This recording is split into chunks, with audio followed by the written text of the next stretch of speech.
Hello again, Corbin here from Planpackstay. I'm going to show you what we got the chance to explore in Chicago, Illinois, so let's dive right in. Even though it is known as the Windy City, it was a hot summer trip, that's for sure.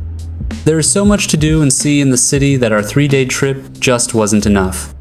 Known for its rich history, iconic skyline, and vibrant neighborhoods, Chicago is a city that truly has something for everyone. Founded in the early 1800s, Chicago grew rapidly as a transportation hub along Lake Michigan, and after the Great Chicago Fire of 1871, it reinvented itself with bold architecture and forward-thinking city planning. Today, it's one of the most exciting cities in the United States to explore. One of the city's most defining features is the Chicago River. It winds right through the heart of downtown and connects to Lake Michigan. Historically, this river played a huge role in Chicago's development as a trade and shipping center. What makes it even more fascinating is that Chicago actually reversed the flow of the river away from the lake in the early 1900s, a massive engineering feat designed to improve sanitation and protect Lake Michigan's water supply. Today, the river is the centerpiece of city life. You can stroll along the Chicago Riverwalk, packed with cafes, public art, and outdoor seating. Kayaking tours give you a chance to paddle between skyscrapers, and during summer, the canal is full of people just laying back and enjoying the Sunday. If you have time, you could spend an entire afternoon walking up and down the canal, and yes, this is a very walkable city. But my favorite activity was the boat cruise, which is one of the best ways to see the city. We hopped on the Chicago Architecture Boat Tour.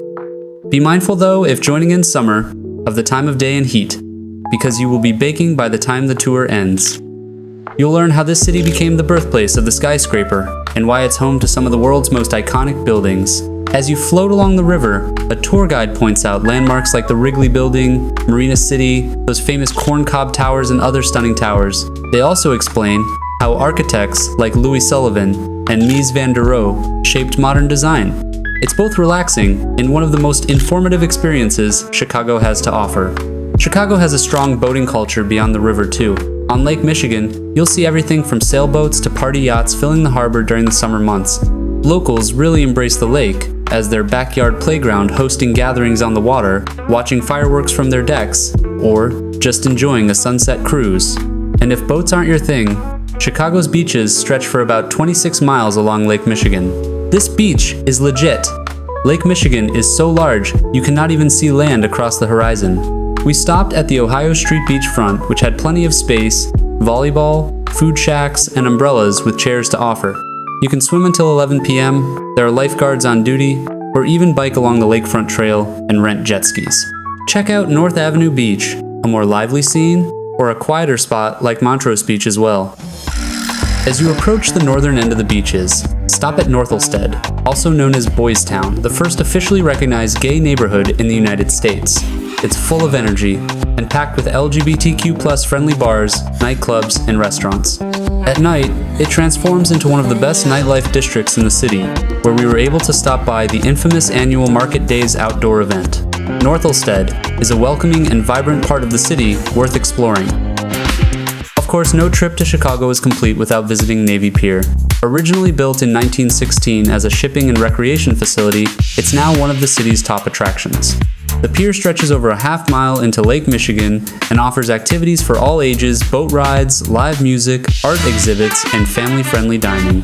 And don't forget to stay until sunset to get a gorgeous view of the city skyline from the iconic Centennial Ferris wheel. Heading back into the city, Millenium Park is one of Chicago's cultural gems. It's more than just a park. It's an open-air art gallery, concert venue, and gathering space all in one. This is where you'll find some of the city's most recognizable landmarks. The Cloud Gate sculpture, or, as most people call it, the Bean. Its mirrored surface perfectly reflects the skyline and invites visitors to walk around and underneath it for unique photos. Just steps away is the J. Pritzker Pavilion, a striking outdoor concert venue designed by Frank Gehry. During summer, you can catch free live music and festivals here with the Chicago skyline as your backdrop. These sites highlight how Chicago blends art, architecture, and community in its public spaces. From its legendary architecture and beautiful lakefront to its diverse neighborhoods and attractions, we were absolutely stunned by the grandeur of this city. Whether you're here for the food and culture, the architecture, or just the energy of the streets, you'll quickly see why Chicago is one of the greatest cities to visit in the United States. And no matter what, you have to stay until sunset. That is when the city really comes alive and the lights of the skyline will truly take your breath away.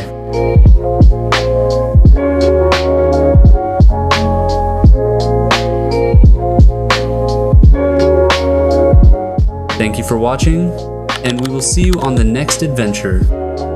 Like and subscribe to our content, and check out our website at planpackstay.com for more travel information and gear.